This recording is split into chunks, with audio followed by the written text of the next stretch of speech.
Hey everybody, it's DJ Jer, and before, if you had a chance, you might have seen our video on the lenses using in pin spots. Now, if you're doing pin spotting, the best thing to do is actually run one cord through your ceiling, or however you're going to do it, and then getting one bar to mount all the pin spots to, and that'll give you the opportunity to be at one access point to pin spot all the different spots. So for shop time today, we're going to talk about what to use for your bar and how to connect as many lights onto one bar as possible.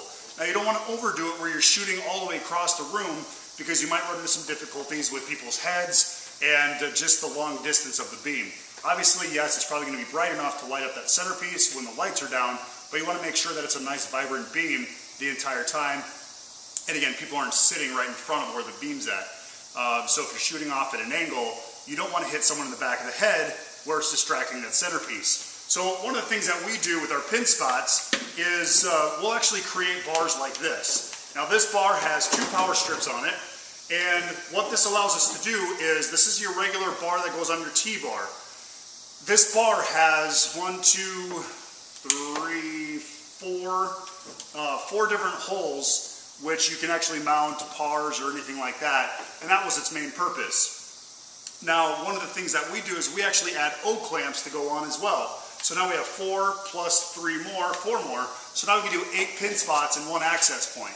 Now when we do this, we actually can mount on the O-clamp, or we can mount on where the actual hole is at. Now, the other thing you need to think about is you don't want your cords dangling. So when you plug it in, you obviously don't want this like that.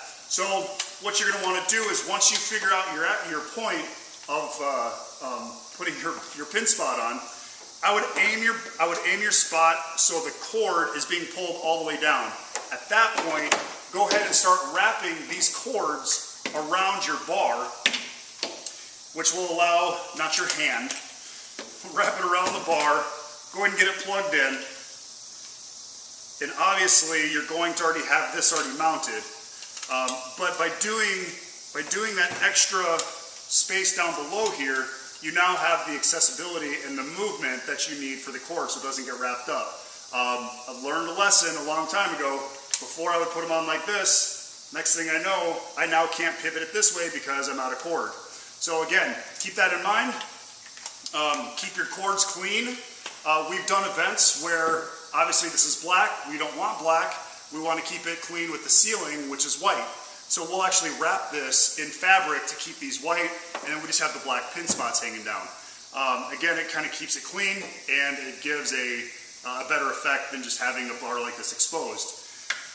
The extra power strips that you see here, the 2 power strips, that allows you to connect up to 8, which is what you have here, with the O-clamps and then also the brackets that are currently there.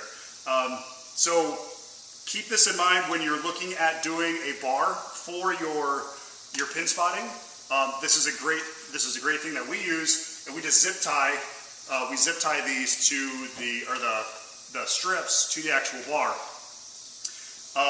Now remember, we talked about safety cables in the past. Make sure you're using safety cables for something like this, because for some reason, whatever you have this mounted to, if it doesn't hold, you always want to make sure you have that safety cable to hold it in place.